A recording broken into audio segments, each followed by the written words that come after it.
ஓம் சாந்தி. எல்லோரும் குஷியாக இருக்கிறீங்களா?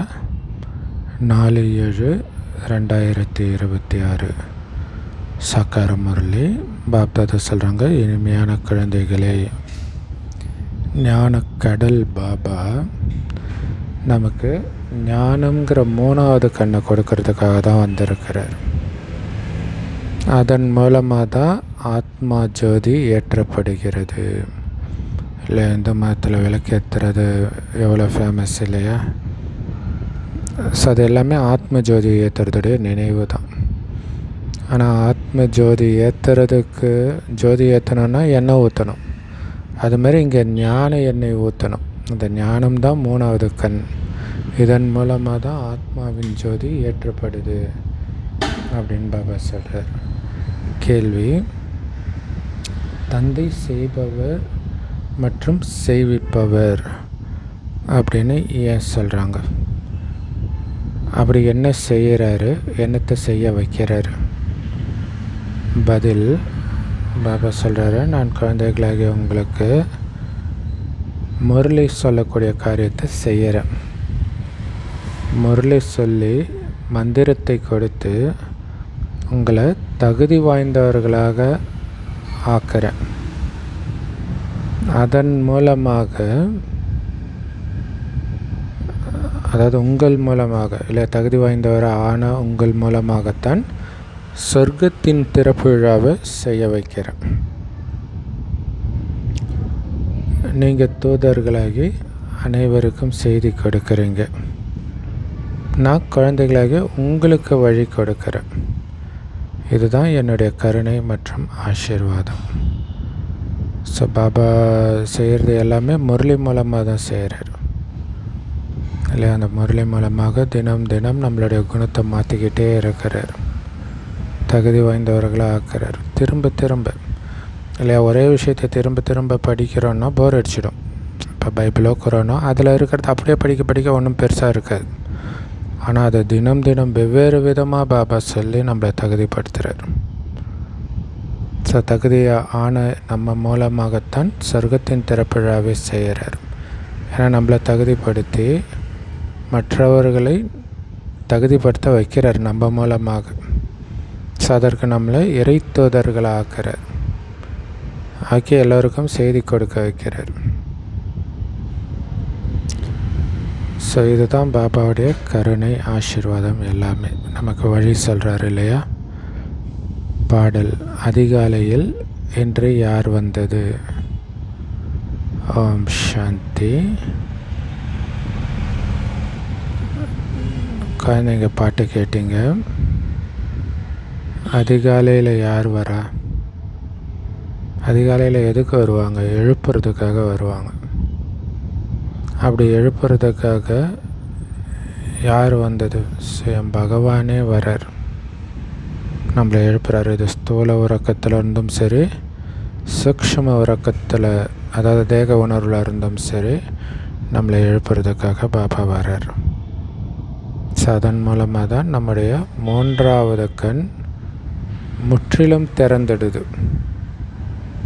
ஏன்னா அவர் எழுப்புறது 3வது கண்ணை எழுப்புறார். அதான் ரொம்ப முக்கியமான விஷயம்.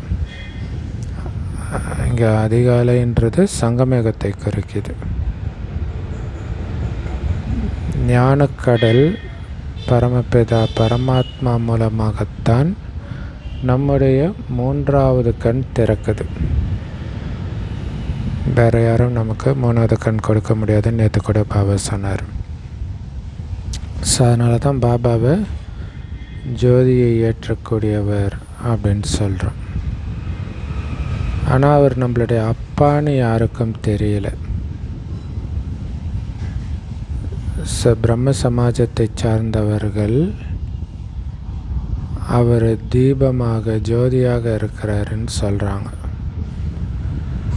ஸோ அதனால தான் அவங்க கோயிலில் எப்பவுமே ஜோதியைத்தான் ஏற்றுவாங்க. ஏன்னா அவங்க பரமாத்மா ஜோதி ஸ்வரூபம்னு ஏற்றுக்கிறாங்க. அதனால் அங்கே கோயிலில் தீபத்தை ஏற்றியபடி இருக்கிறாங்க. பட் அவர் என்ன ஜோதியாகவே இருக்கிறனால நமக்கு என்ன நன்மை? இல்லை ஞானத்தை சொன்னால் தானே நன்மை. இப்போ எப்படி சொல்கிறாரு? இந்த விஷயம் எதுவுமே அவங்களுக்கு தெரியாது. இப்போ பாபா ஒன்றும் தீக்குச்சி மூலமாக தீபத்தை ஏற்றலை, ஞானத்தின் மூலமாக ஆத்ம தீபத்தை ஏற்றுறார். அதனால்தான் ஈஸ்வரனுடைய வழி தனி வழி அப்படின்னு சொல்லப்படுது. இப்போ பாபா நமக்கு சத்கதி கொடுக்கறதுக்காகத்தான் ஞானத்தையும் யோகத்தையும் கற்றுக் கொடுக்கிறார். கண்டிப்பாக கற்றுக் கொடுக்கறதுக்கு ஒருத்தர் வேணும் இல்லையா? வெறும் சரீரம் கற்றுக் கொடுக்குமா? ஆத்மா தான் எல்லாத்தையும் செய்யுது. ஆத்மாவில் தான் நல்ல கெட்ட சமஸ்காரங்கள் இருக்குது. இந்த நேரத்தில் ராவணனுடைய பிரவேசமானதுனால மனிதர்களுடைய சமஸ்காரங்களும் கெட்டதாக இருக்குது. ஸோ ராவணனுடைய பிரவேசம் ஆகிற வரைக்கும் நல்ல சமஸ்காரம் தான் இருந்துச்சு. இப்போ 5 விகாரங்கள் பிரவேசமாகி இருக்குது. தேவதைகள்கிட்ட இந்த 5 விகாரங்களே இருக்காது. பாரதத்தில் தெய்வீக சுயராஜ்யம் இருந்தபோது சத்தியுகத்தில் இந்த கெட்ட சமஸ்காரங்களே கிடையாது யாருக்குள்ளேயுமே. இல்லை இன்றைக்கி கெட்டவர்களாக இருக்கிறவங்களுக்குள்ளேயே ஆரம்பத்தில் கெட்ட சமஸ்காரம் கிடையாது. எல்லா தெய்வீக குணங்களிலும் நிரம்பியவராக இருந்தீங்க. ஸோ தேவதைகளுடைய சமஸ்காரங்கள் எவ்வளோ நல்லா இருந்துச்சு. அதை இப்போ நீங்கள் தாரணை பண்ணிட்டு இருக்கிறீங்க. பாபா தான் வந்து ஒரு வினாடியில் எல்லோருக்கும் சத்கதி கொடுக்கிறார். மற்ற குரு சன்னியாசிகள்லாம் பக்தி மார்க்கத்திலிருந்து வந்தவங்க. அவங்களால ஒருத்தருக்கு கூட சத்கதி கொடுக்க முடியாது. ஸோ எப்போ பாபா வராரோ அப்போ தான் எல்லோருக்கும் சத்கதி ஏற்படுது. ஏன்னா பாபாவை தவிர யாரும் சத்கதி கொடுக்க முடியாது. ஸோ அந்த பாபாவை தான், பரமபிதா பரமாத்மாவை தான் வந்து தூய்மையற்ற உலகத்தை அழித்து தூய்மையான உலகத்தின் தொடக்க விழாவை நடத்துங்க, அதாவது சொர்க்க வாசலை திறங்க அப்படின்னு கூப்பிட்றாங்க. பாபா எப்படி திறக்கிறாரு? சிவசக்தி தாய்மார்களாகிய உங்கள் மூலமாகத்தான் சொர்க்கத்தின் கதவை திறக்க வைக்கிறார். ஆனால்தான் வந்தே மாதரம், மாதர்களுக்கு வந்தனம் அப்படின்னு பாடப்பட்டு இருக்குது.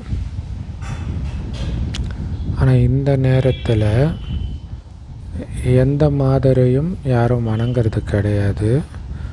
காரணம், இங்கே யாரும் உயர்ந்த மாதராக இல்லை. யோக பலத்தின் மூலமாக பிறக்கிறவங்கள உயர்ந்தவர்கள் அப்படின்னு சொல்கிறோம். லக்ஷ்மி நாராயணன் உயர்ந்தவர்கள்னு சொல்கிறோம்.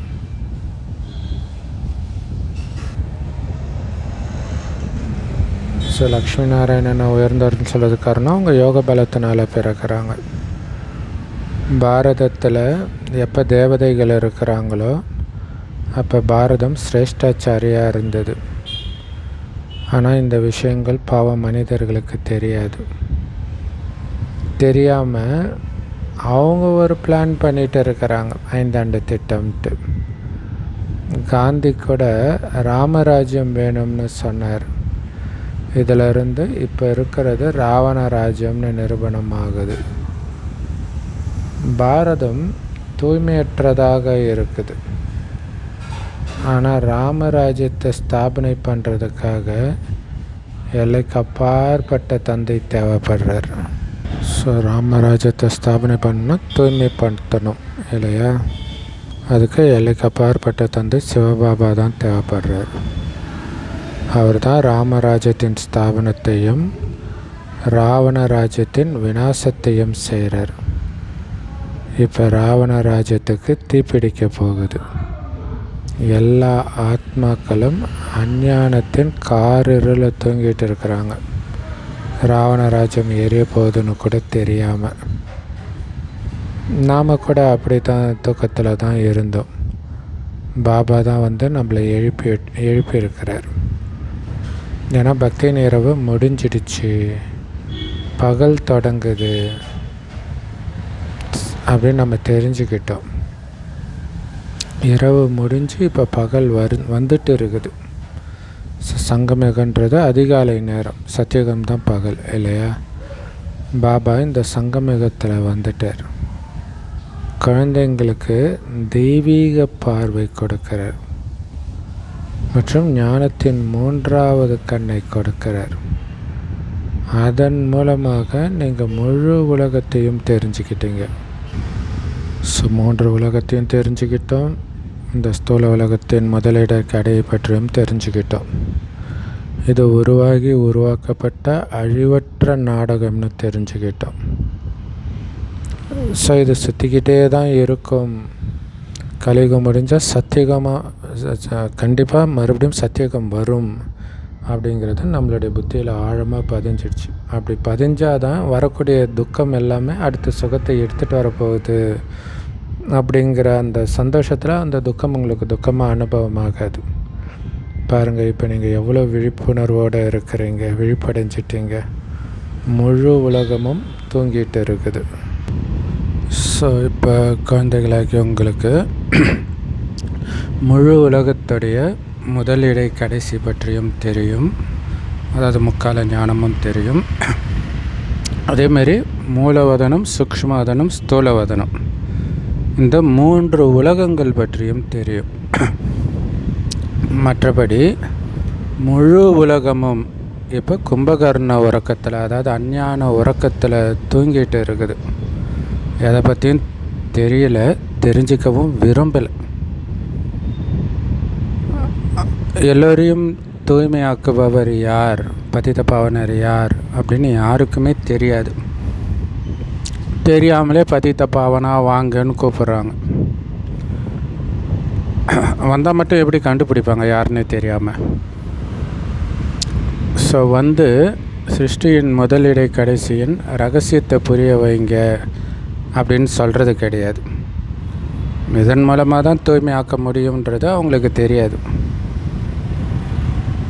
நீங்கள் இந்த சிருஷ்டி சக்கரத்தை புரிஞ்சுக்கிறதன் மூலமாகத்தான் சக்கரவர்த்தி ராஜாவாக ஆகிறீங்க. நினைவின் மூலமாகத்தான் நீங்கள் தூய்மை அடைகிறீங்க. இல்லை, சக்கரத்தை தெரிஞ்சுக்கிறதுனால ராஜாவாகிறோம். அப்போ சக்கரம் சுற்றிக்கிட்டே இருக்கணும். இல்லை, நான் நாராயணன் ஆகிறேன், அந்த நாராயணனுடைய குணத்தை எனக்குள்ளே நிரப்பிக்கிறேன், இது மைண்டுக்குள்ளே ஓடிக்கிட்டே இருக்கணும். அப்புறம் பாபாவை நினைச்சிக்கிட்டே இருக்கும்போது தான் தூய்மையாக முடியும். ஸோ கண்ணெதிரே விநாசம் இருக்குது. சண்டையும் நடக்க போகுது, நடந்துட்டு இருக்கிறத நம்ம பார்க்குறோம்.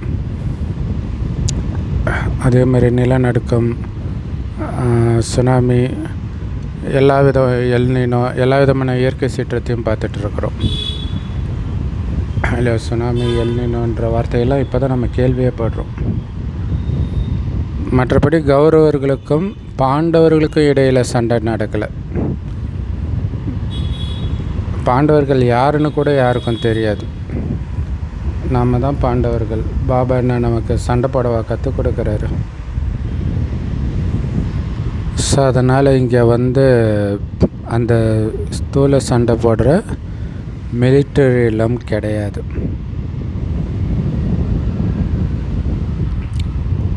ஸோ உங்கள் பக்கம் சாட்சாத் பரமபிதா பரமாத்மாவே இருக்கிற. இப்போ அந்த தந்தைக்கிட்ட இருந்து தான் நமக்கு ஆஸ்தி கிடைக்கிது.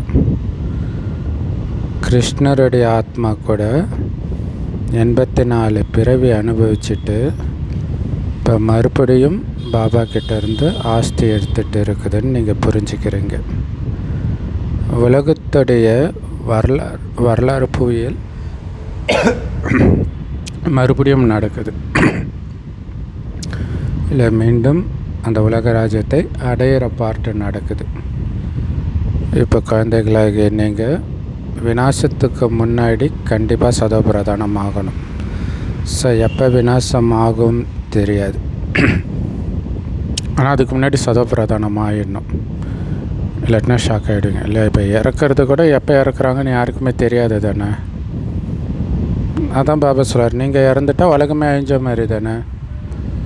ஸோ அப்போ நம்ம இறக்குறதுக்குள்ளே சதோபிரதானம் ஆகணும். ஏன்னா நிறைய பேர் இன்னும் கடைசி நேரம் வரல, அபுமலை வரைக்கும் கூட்டம் இருக்கும் அப்படி இப்படின்லாம் பாபா சொன்னார், அதெல்லாம் இன்னும் நடக்கலைல்ல. சரி, ஓகே, நாம் அது வரைக்கும் இருப்போன்னு என்ன கேரண்டி இருக்குது இல்லையா? அப்போ நாம் இந்த சரீரத்தை விடுறதுக்கு முன்னாடி சதோபிரதானம் ஆயிடணும், இல்லாட்டினா கதறுவோம். அதுக்காக தான் பாபா சொல்கிறாரு, இல்லற விஷயத்தில் இருந்தபடியே தாமரை மலர் மாதிரி தூய்மையாக இருங்க பாபாவுடைய நினைவில். இல்லை, அங்கே தூய்மையாக இருங்கன்றது பாபா நினைவை தவிர வேறு எந்த நினைவும் இல்லாமல் இருக்கிறது இல்லை. நினைவில் கூட வேறு எதுவும் வராமல் இருக்கிறது. பகவானுடைய மகா வாக்கியம், இல்லற விஷயத்தில் இருந்தபடியே இந்த ஒரு பிறவி மட்டும் தூய்மையாக இருங்க. இது பாடமும் பட்டு இருக்கின்றார். ஸோ இது உண்மையும் கூட இல்லை, இந்த ஒரு பிறவி மட்டும் தூய்மையாக இருக்க சொல்கிறார். ஸோ இது வரைக்கும் தூய்மை இழந்தீங்க, அதெல்லாம் ஓகே, நடந்துடுச்சு, அதெல்லாமே நாடகத்தில் பதிவாகி இருக்குது. இனி தூய்மை இழக்காதீங்க, பாபா நினைவை தவிர வேறு எதையும் நினைக்காதீங்க. ஸோ புது சிருஷ்டி சதோபிரதானமாக தான் இருக்கும். அப்போ அந்த புது சிருஷ்டியை உருவாக்குறதே நீங்கள் தானே. இப்போ நீங்கள் சதோபிரதானம் ஆனால் தானே சிருஷ்டி சதோபிரதானம் ஆகும். ஸோ இதுதான் நாடகத்துடைய விதி. இது ஈஸ்வரனுடைய விதி கிடையாது, நாடகத்துடைய விதின்றார். புது சிருஷ்டி சதோபிரதானம் ஆகணுன்றது. ஸோ அந்த நாடகத்தின் விதியை பாபா புரிய வைக்கிறார். அதனால தான் இது ஏற்கனவே உருவாக்கப்பட்ட நாடகன்றார். பாபா உருவாக்கலை, அந்த நாடகத்தில் அவரும் இருக்கிறார். அந்த நாடகத்தை பற்றிய ஞானம் அவருக்கு தெரியுது, அதை புரிய வைக்கிறார். அரை கல்பம் முடியும் பொழுது பாபா வரார். எப்போ வர்றாரு? இரவு முடிஞ்சு பகல் தொடங்கும் பொழுது தான் நான் வரேன் அப்படின்னு பாபா சொல்கிறார். சரி, ஆக்சுவலாக அரைக்கல்பம் கிடையாது, முழு கல்பமும் முடியும் போது தான் பாபா வர்றார். இல்லை, பகல் தொடங்க வேண்டிய நேரத்தில் சங்கமயுகத்தில் பாபா வர்றார். வந்ததுனால தான் சிவராத்திரி, சிவன் வந்த ராத்திரி அப்படின்னு சொல்கிறாங்க. சிவனுடைய பூஜாரிகள் சிவராத்திரியை ஏற்றுக்கிறாங்க. இதுக்கு முன்னாடி சிவராத்திரிக்கு கவர்மெண்ட் ஹாலிடே இருந்துச்சான், இப்போ அதுவும் நிறுத்திடுச்சு. இல்லாட்டினா குறைஞ்சது 1 மாதம் லீவு கொடுக்கணுன்றார் இல்லையா? கடவுள் வந்ததுடைய நினைவுனா, வெளிநாட்டிலாம் கிறிஸ்மஸ்க்கு 1 மாதம் லீவு கொடுக்குறாங்களே, ஏன் நம்ம ஊர்லேயே அப்போ ஆஃபேலி லீவுன்ற பேரில் 1 மாதம் லீவு கொடுத்துருவாங்க கிறிஸ்மஸ்க்கு. அது ஆஃபேலி லீவுன்ற மாதிரி வந்துடும், ஆனால் அது அந்த டைம் கிறிஸ்மஸ் வந்துடும். சிவபாபா எல்லோருக்கும் சத்கதி வழங்கக்கூடியவர் அப்படின்னு யாருக்குமே தெரியாது. அவர் தான் எல்லாருடைய துக்கத்தையும் நீக்கி சுகத்தை கொடுக்கிறவர். அப்போ அவருடைய ஜெயந்தியை மிகவும் கோலாகலமாக எல்லா தர்மத்தினரும் 1 மாதத்துக்கு கொண்டாடணுன்றார். ஸோ இதோடைய நினைவாக பைபிளில் கூட ஏதோ ஒரு பண்டிகை 1 மாதம் கொண்டாடினாங்க அப்படின்லாம் போட்டிருக்கோம் இல்லை. பாபா பிறந்த நாளை தவிர வேறு எதுவுமே ஒர்த்து கிடையாது கொண்டாடுறதுக்கு. இதை எல்லா மதத்தினரும் கொண்டாடணும், ஏன்னா எல்லா மதத்தினருக்கும் தானே ஜீவன் முக்தியை பாபா கொடுக்குறாரு. குறிப்பாக பாரதத்துக்கு பாபா நேரடியாக சத்கதி கொடுக்கிறார். பாரதம் சொர்க்கமாக இருந்த பொழுது தேவதைகளுடைய ராஜ்யம் இருந்தது. அந்த நேரத்தில் வேறு எந்த தர்மமும் கிடையாது. அந்த மாதிரி உருவாக்குறார் பாபா. தேவதைகள் தான் ஒட்டுமொத்த உலகத்துக்கும் எஜமானர்களாக இருந்தாங்க. எந்த பிரிவினையும் கிடையாது. அதனால தான் இந்த ராஜ்யத்தை நிலையான ராஜ்யம், சதா சுகம் அமைதி செல்வம் நிறைந்த ராஜ்யம் அப்படின்னு சொல்லப்படுது. அதை மறுபடியும் நாம் இப்போ பலனாக அடைஞ்சிட்டு இருக்கிறோம். எல்லைக்கு அப்பாற்பட்ட தந்தைக்கிட்ட இருந்து இந்த எல்லைக்கு அப்பாற்பட்ட ஆஸ்தி 5000 வருஷத்துக்கு முன்னாடி கூட நமக்கு கிடைச்சிது. இப்போ மறுபடியும் அடையிறோம். இல்லை அடைய முடியுமா, அந்த டவுட்டு தேவையில்லை. 5000 வருஷம் முன்னாடி அடைஞ்சிங்களேன்னு பாபா சொல்கிறார். சூரிய வம்சத்தின் சந்திர வம்சத்தின் ராஜ்யங்களில் எந்த துக்கத்தின் பேரும் கிடையாது. ராம் ராஜா ராம் பிரஜா அப்படின்னு பாடுறாங்க. அப்படின்னு அர்த்தம், ராஜாவும் ராமரை மாதிரி தான் இருப்பார், பிரஜையும் ராமரை மாதிரி தான் இருப்பார். அதனால் அங்கே அதர்மத்தின் எந்த விஷயமும் ராஜாக்கிட்டேயும் இருக்காது, பிரஜைக்கிட்டேயும் இருக்காது. எல்லாருமே தர்மத்தின் வழிபடி தான் நடப்பாங்க.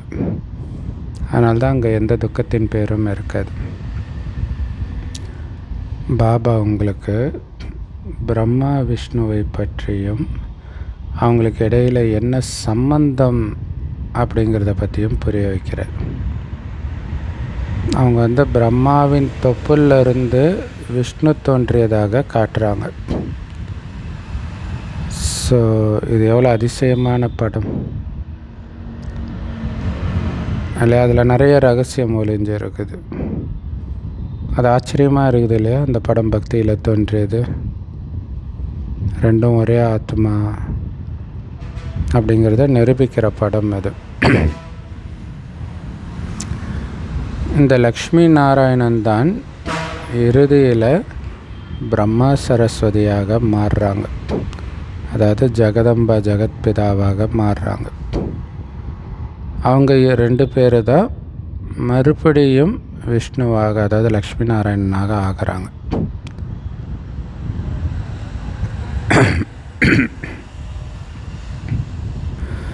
ஸோ எந்த படத்தை பார்த்தாலுமே அது பொருத்தமற்றதாக இருக்குதுன்றார். பாருங்கள், சிவனுடைய படத்தை எவ்வளோ பெருசாக உருவாக்குறாங்க. ஆனால் அது அப்படி கிடையாது இல்லையா? அதுலேயும் தமிழ்நாட்டிலலாம் ரொம்ப பெரிய பெரிய லிங்கம், வடநாட்டிலலாம் அப்படியே தரையோடு தொட்டுக்கிட்டு இருக்கும் லிங்கம்.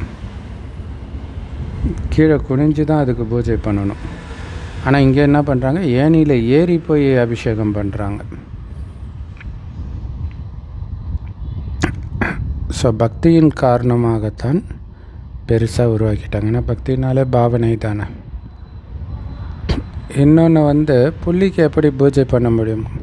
கரெக்டாக சொல்லலாம், ஒரு சின்ன புள்ளியாக இருக்கிறாரு, எப்படி பூஜை பண்ண முடியும்? இருக்கிறது கூட தெரியாது. அதே மாதிரி பிரம்மா விஷ்ணு சங்கர் பற்றியும் புரிஞ்சுக்கிறது கிடையாது. திருமூர்த்தி பிரம்மான்னு சொல்லிடுறாங்க. பிரம்மா மூலம் ஸ்தாபனை, விஷ்ணு மூலம் பாலனைன்னும் சொல்கிறாங்க. ஆனால் உண்மையில் பிரம்மா ஸ்தாபனை பண்ணலை. பிரம்மாவை சொர்க்கத்தை ஸ்தாபனை செய்கிறாரு. பரமபிதா பரமாத்மா தான் சொர்க்கத்தை ஸ்தாபனை பண்ணுறார். ஏன்னா பிரம்மாவே அழுக்கான ஆத்மா, அவர் எப்படி தூய்மையான உலகத்தை படைக்க முடியும்? ஸோ இவரை வியக்த பிரம்மா, அதாவது சரீரத்தில் இருக்கிற பிரம்மான்னு சொல்கிறோம். ஆனால் இதே ஆத்மா தூய்மை அடைஞ்சு பிறகு சூக்ஷ்மவதனத்துக்கு போயிடுவார். அப்போ அவ்யக்த பிரம்மாவாயிடுவார். பிறகு அங்கேருந்து சத்தியுகத்தில் போய் நாராயணனாக பிறவி எடுக்கிறார். ஸோ அதனால் பிரஜைகளின் பிதா பிரம்மா அப்படிங்கிறது கண்டிப்பாக இங்கே தானே தேவைப்படுவார். இல்லை, இதை மெயினாக ஏன் சொல்கிறாருன்னா, விஷ்ணு தொப்புளில் பிரம்மா இருக்கிறதா காட்டுறாங்களே, அப்படின்னா என்ன அர்த்தம்? அந்தரத்தில் தொங்குற மாதிரி சூக்ஷ்மதனத்தில் இருக்கிற மாதிரி காட்டிட்டாங்க. அப்போ அவங்களுக்கு புரியாது, இங்கே எப்படிப்பா பிரம்மா வருவாருன்னு. அதுக்காக பாபா சொல்கிறாரு, பிரஜைகளின் பிதா பிரம்மா பிரஜைகள் இருக்கிற இடத்துல தானே வருவார் அப்படின்னு சொன்னார். அது புரியாமல் சங்கர் பாட்டிங்க இப்போ வரைக்கும் பாருங்கள் பாபா அப்படி சொல்லியிருக்கிறாரு, அப்போ பிரம்மா இங்கே தானே இருப்பார் அப்படின்னு தப்பாக புரிஞ்சிட்டு இருக்கிறாங்க. இந்த அடுத்த லைனே சொல்கிறாரு பாருங்கள், பிரம்மா இங்கே தானே தேவைப்படுவார், ஆனால் பக்தி மார்க்கத்தில் படத்தை சூக்ஷ்மவாதனத்தில் கொடுத்துட்டாங்க. உண்மையிலே இந்த ஞானத்தின் அலங்காரம் எல்லாம் உங்களுடையது தான். ஆனால் அவங்க விஷ்ணுவுக்கு கொடுத்துட்டாங்க சங்கு, சக்கரம், தாமரை, கதை எல்லாத்தையும். அது எல்லாமே நம்மளுடைய ஞான அலங்காரம்.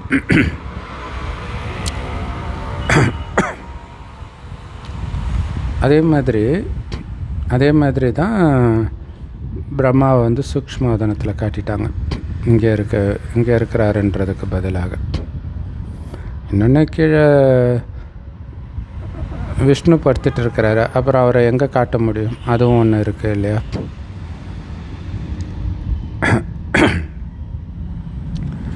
மீராவின் பேரு கூட பாடப்பட்டு இருக்குது. அதாவது பக்தர்களில் நம்பர் 1 பெண்களில் மீராவும் ஆண்களில் நாரதரும் சொல்லப்பட்டிருக்கிறாங்க. இப்போ நம்மளுடைய லட்சியம் என்ன? ஒன்று நாராயணனை இல்லாட்டினா லக்ஷ்மியை கல்யாணம் பண்ணிக்கணும். அதுக்காக தான் ஞானத்தை கேட்குறோம். நாராயணனை கல்யாணம் பண்ணால் என்ன அர்த்தம்? லக்ஷ்மியாக ஆகணும். லக்ஷ்மி கல்யாணம் பண்ணால் நாராயணன் ஆகணும். ஸோ உண்மையில் உங்களுடைய சுயம்பரம் தான் நடக்குது. அவங்க என்ன பண்ணிட்டாங்க, நாரதர் அந்த சுயம்பரத்தில் கலந்துக்கிட்டார் அப்படி காட்டிட்டாங்க. சபையில் வந்து லக்ஷ்மி நான் கல்யாணம் பண்ணி வைக்க முடியுமான்னு கேட்டாருன்ட்டு. ஸோ அது எல்லாமே உண்மையில் நம்மளுடைய விஷயம். உண்மையில் இப்போ நடக்குதுன்ற சுயம்பரம் சூப்பர் இல்லையா? அங்கே நீங்கள் ராமாயணம், மகாபாரதம் எல்லா இடத்துலையுமே சுயம்பரத்தில் வந்து அந்த அம்பு விடுறது, மெயினாக அம்பு விடுறது தான் போட்டியாக வைப்பாங்க. இல்லை இங்கே ஞான அம்பு விடுறது, அதுவும் பாபா நினைவில் இருந்து விடணும். அந்த ஞானத்தை ஃபாலோ பண்ணணும். அப்படி ஃபாலோ பண்ண முடிந்தால் லக்ஷ்மி உங்களுக்கு தான். அப்போ இதுதான் போட்டி, அதான் சுயம்பரம் இப்போ நடக்குதுன்றார். எவ்வளோ சூப்பர் இல்லையா?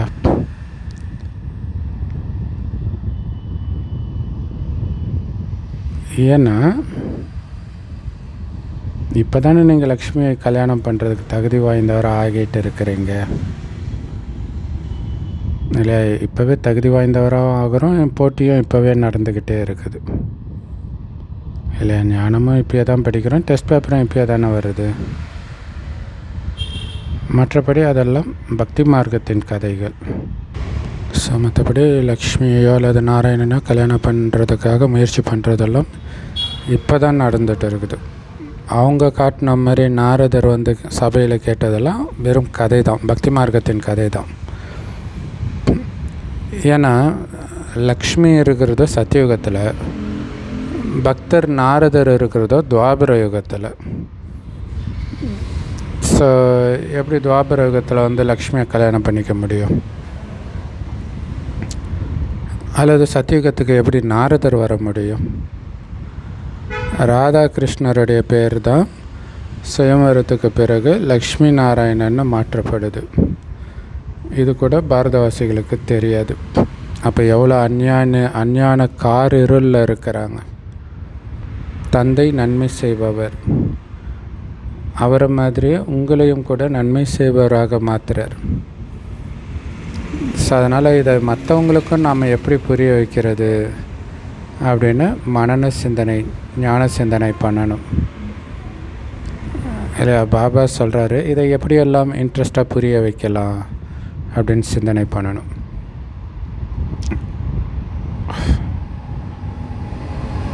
காந்தியுடைய நாபியிலிருந்து நேரு வெளிப்பட்டார் அப்படின்னு காட்டுறாங்க போல இருக்குது. அப்போ காட்டி இருப்பாங்க போல இருக்குது. பாபா கேட்குறாரு, அந்த தேவதை விஷ்ணு எங்கே, இந்த மனிதர்கள் எங்கே? இந்த அனைத்து விஷயங்களும் இப்போ குழந்தைகளாகி நீங்கள் தான் புரிஞ்சுக்கிறீங்க. ஸோ யாரோ ஒருத்தரை நாராயணன் மாதிரி போட்டாங்கன்ட்டு பெரிய பிரச்சனையே பண்ணாங்க. அது எப்படி நாராயணன் மாதிரி போடலாம் அப்படின்ட்டு.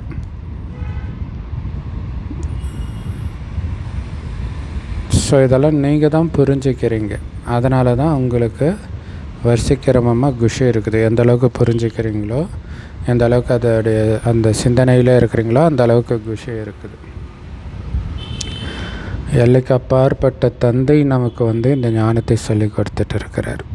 அது இன்னும் குஷியை கொடுக்கக்கூடிய விஷயம். ஆனால் கீதையில் கிருஷ்ண பகவானுடைய மகா வாக்கியம்னு தப்பாக எழுதிட்டாங்க. ஆனால் பகவான் எப்போ வந்தார், எப்போ கீதையை சொன்னார் அப்படின்னா அவங்களுக்கு தெரியாது, கேள்விப்பட்டது கிடையாது. எந்த நாள் வந்தார், எந்த கிழமையில் வந்தார், எதுவுமே தெரியாது. ஏன்னா கல்பத்தின் ஆயுளே லட்சக்கணக்கான வருஷங்கள் சொல்லிடுறாங்களே. ஸோ அதனால் யாருடைய புத்தியிலும் இது வர்றது கிடையாது. இப்போ பாபா தான் உட்காந்து குழந்தைங்களுக்கு புரிய வைக்கிறார். பிராமணர்களுடைய மரம் வளர்ச்சி அடைஞ்சபடி இருக்குது. வளர்ந்து வளர்ந்து எண்ணற்றவர்களாக ஆகிடுவாங்க. வர்ணங்கள் எப்படி சக்கரத்தின் சுழற்சியில் வருது அப்படின்னு உங்களுக்கு தான் தெரியும் இல்லையா? ஃபஸ்ட்டு தேவதை வர்ணம், பிறகு சத்திரிய வர்ணம், பிறகு வைஷ்ய வர்ணம், பிறகு சூத்ர வர்ணம். இது எல்லாமே இந்த 84 பிறவி சக்கரத்தில் வருது. அப்புறம் கடைசியாக பிராமண வர்ணம். ஸோ பிராமணர்களாகிய நம்முடைய வர்ணம்தான் அல்லது குலம்தான் எல்லாத்துலேயும் எல்லா வர்ணங்களை விட மிக உயர்ந்தது, தேவதைகளை விட உயர்ந்தது. ஸோ அப்போ அந்த மாதிரி பார்வையும் நடத்தையும் எண்ணமும் இருக்குதான்னு பார்க்கணும். வார்த்தை அப்படி இருக்குதான்னு பார்க்கணும், அப்படி மாற்றிக்கணும். இல்லை சாதாரணமான பார்வை, சாதாரணமான வார்த்தை அப்படி இருக்கக்கூடாது. நாம் தான் பாரதத்தின் குப்தமான, அதே நேரத்தில் உண்மையான ஆன்மீக சமூக சேவகர்கள். மறைமுகமாக இருக்கிறோம், ஆனால் உண்மையான ஆன்மீக சேவையை நாம் தான் செய்கிறோம். பரமபிதா பரமாத்மா நம்ம மூலமாக சேவை செய்ய வச்சுட்டு இருக்கிறார். நாம் ஆன்மீக சேவை செய்கிறோம், அவங்க ஸ்தூல சேவை செய்கிறாங்க. சொன்னால் ஸ்தூல சேவை செய்கிறவங்களுக்கு தான் இங்கே மரியாதை இல்லையா? அதனால தான் நீங்கள் பாரதத்துக்கு என்ன சேவை செய்கிறீங்கன்னு கேட்குறாங்க. அவங்ககிட்ட சொல்லுங்கள், நாங்கள் ஆன்மீக சேவாதாரிகள்னு சொல்லுங்கள். சொர்க்கத்தின் தொடக்க விழா பாபா நம்ம மூலமாக செய்ய வைக்கிறார். சொர்க்கத்தின் ஸ்தாபனை செய்ய வச்சுட்டு இருக்கிறார். ஸோ செய்து செய்விப்பவர் சிவபாபா. அவர்தான் செய்வித்து கொண்டிருக்கிறார், செய்யவும் செய்கிறார். இல்லை முரளி யார் நடத்துறது? அவர் தானே நடத்துகிறாரு. அப்போ செய்யவும் செய்கிறார், கர்மம் செய்கிறார். இப்படி நடத்துங்க அப்படின்னு உங்களுக்கும் கற்பிக்கிறார். மன்மனாபவன்ற மகா மந்திரத்தை கொடுக்கிறார். எப்படி கர்மம் செய்யணும்னு கற்றுக் கொடுக்கிறார் இல்லையா? பாபா நினைவில் இருந்து ஸ்ரீமத் படி எப்படி காரியம் செய்யணும்னு கற்றுக் கொடுக்கிறார். பிறகு மற்றவர்களுக்கும் நீங்கள் இதையே கற்றுக் கொடுங்கன்னு சொல்கிறார். அதனால் அவர் செய்பவரும் செய்விப்பவரும் ஆகிறார். குழந்தைகளாகிய நீங்கள் கூட இதே அறிவுரையைத்தான் மற்றவர்களுக்கும் கொடுக்குறீங்க. பாபா நினைவிலிருந்து காரியம் செய்யுங்கன்ட்டு. தந்தையை நினைவு செய்யுங்க மற்றும் ஆஸ்தியை நினைவு செய்யுங்க. ஸோ அப்பாவை நினைவு செய்யுங்க, ஆஸ்தியை நினைவு செய்யுங்கன்ற இந்த செய்தியை தான் நம்ம எல்லோருக்கிட்டையும் சொல்லணும். ஸோ அதே மாதிரி இந்த செய்தியை கொடுக்கும் பொழுது நீங்களே நினைவில் இல்லைன்னா பிறகு என்ன ஆகும்? கேட்குறவங்க நினைவு யாத்திரையில் உயரத்தில் போயிடுவாங்க, செய்தி கொடுக்குறவங்க பின்னாடியே தங்கிடுவாங்க. அது எவ்வளோ பெரிய அவமானம் இல்லையா? ஸோ அதனால் நினைவிலிருந்து நினைவில் இருக்கிறதுக்கான செய்தி கொடுக்கணும். நினைவின் முயற்சி செய்யலை அப்படின்னா அந்தளவுக்கு உயர்ந்த பதவி அடைய முடியாது. அதனால் இங்கே சேவை முக்கியம், ஆனால் சேவையை விட நினைவு முக்கியம். அப்படின்னா சேவை செய்யாமல் நினைக்கணும்னு அர்த்தம் கிடையாது. சேவை செய்யும் பொழுதும் நினைவோடு சேவை செய்யணும்னு அர்த்தம். ஸோ நீங்கள் நினைவு செய்யாமல் ஞானத்தை மட்டும் கொடுத்துட்டு இருக்கிறீங்கன்னா மற்றவங்க நினைவு யாத்திரையின் மூலமாக தூய்மை அடைஞ்சிடுவாங்க.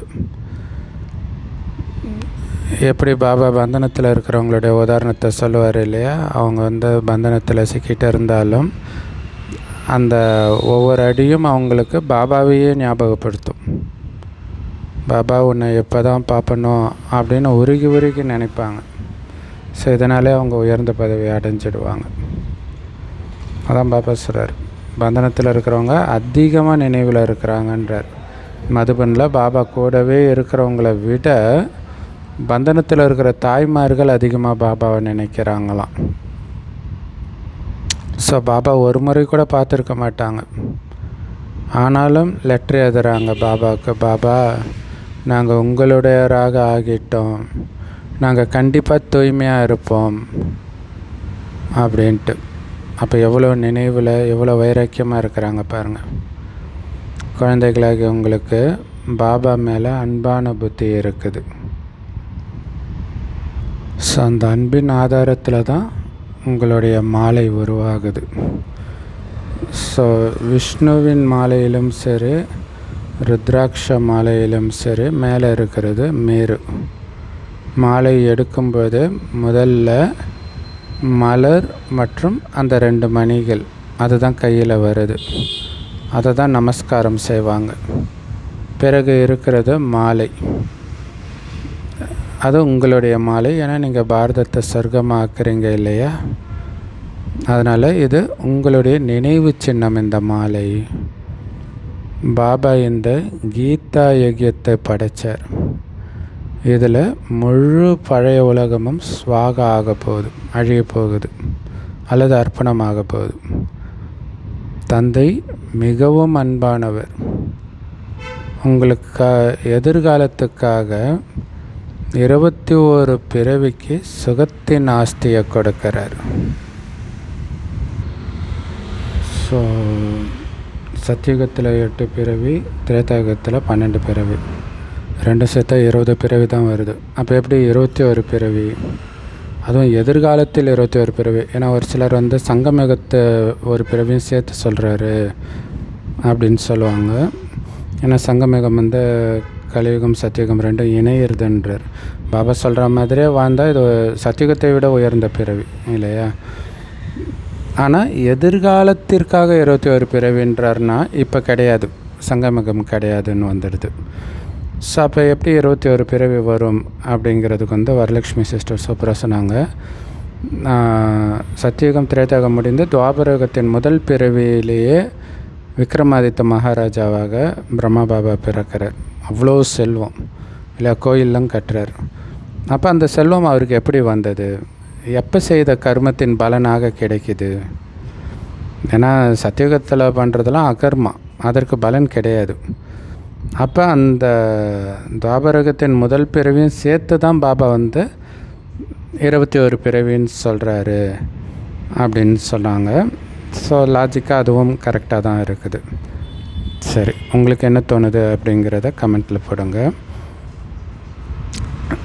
யார் கல்பத்திற்கு முன்பு ஆஸ்தியை எடுத்தாங்களோ அவங்க நாடகப்படி கண்டிப்பாக வருவாங்க இல்லை?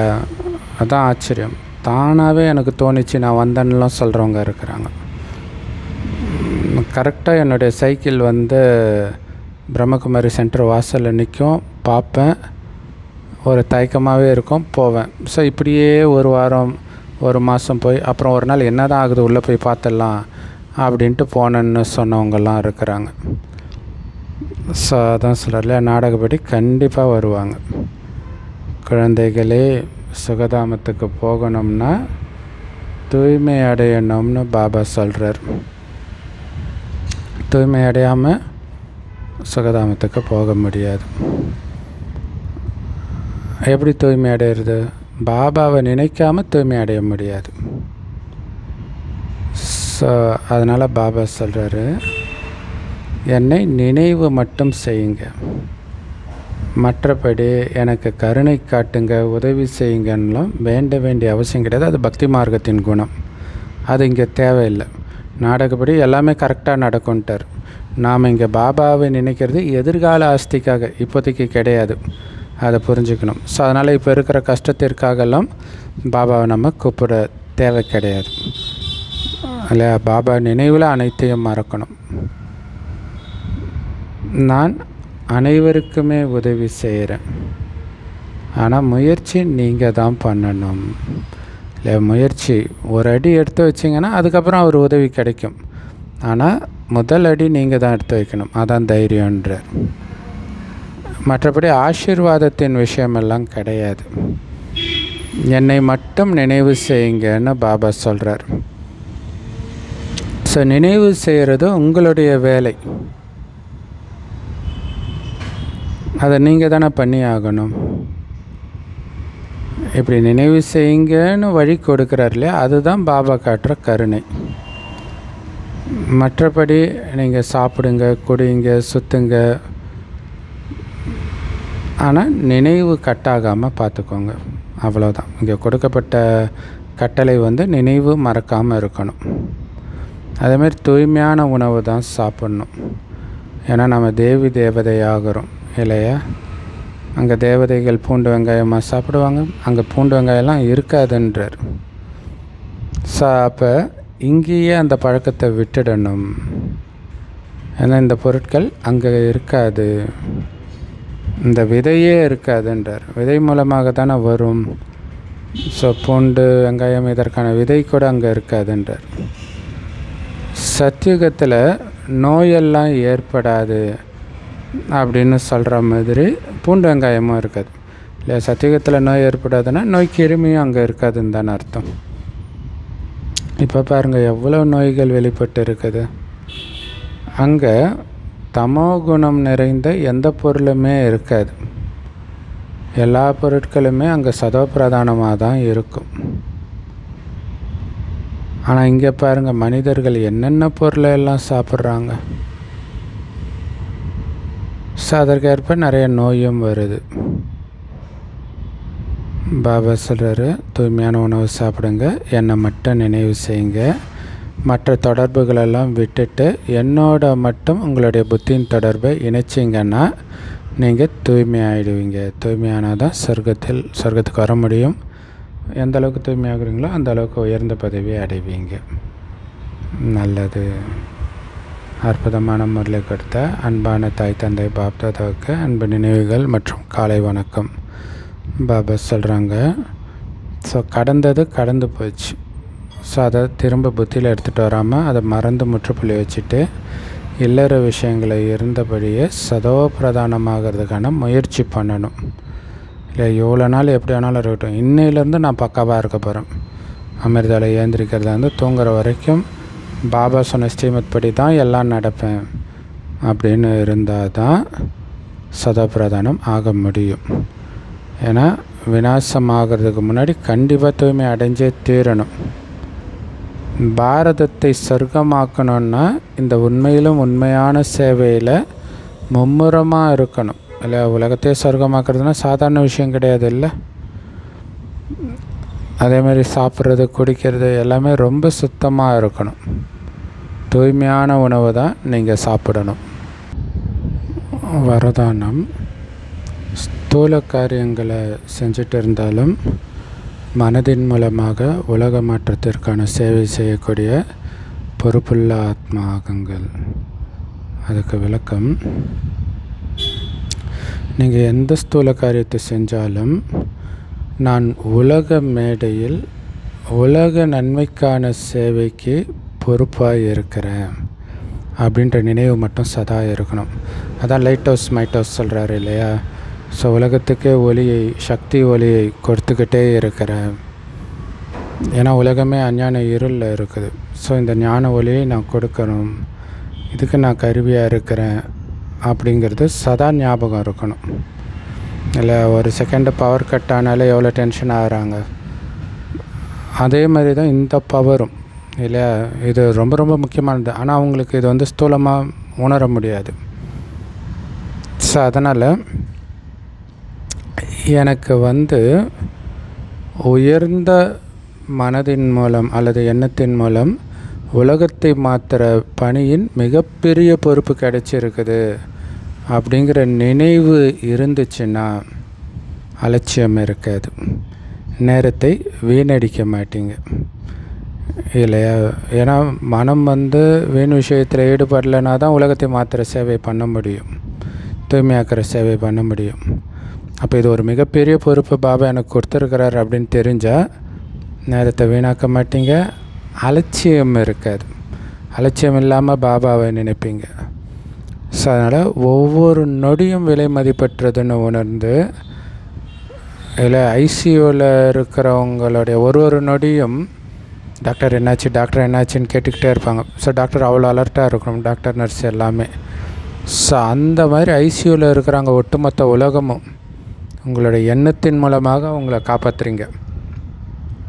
சரி ஒரு செகண்டு தானே, அந்த ஆக்சிஜனை கட் பண்ணால் என்னன்னு நினச்சா என்ன ஆகும் பேஷண்ட்டுடைய உயிர்? அதே மாதிரி தான் நம்முடைய சக்தி அவங்களுக்கு தேவைன்றதை புரிஞ்சுக்கணும். ஒரு வினாடி கூட வீணாக்கக்கூடாது. ஒவ்வொரு வினாடியும் விலை மதிப்பற்றதுன்னு உணர்ந்து உலக நன்மை செய்து ஜடத்தையும் சரி சைத்தன்யத்தையும் சரி இல்லை ஜடப்பொருளையும் பஞ்ச தத்துவத்தையும் நாம் தான் மாற்றணும், உயிரோட்டமாக இருக்கிற ஆத்மாக்களையும் நாம் தான் மாற்றணும். இந்த காரியத்தில் வெற்றி அடைந்து கொண்டே இருங்கள் அப்படிங்கிறார். ஸோ செம பவர்ஃபுல்லான வரதானம்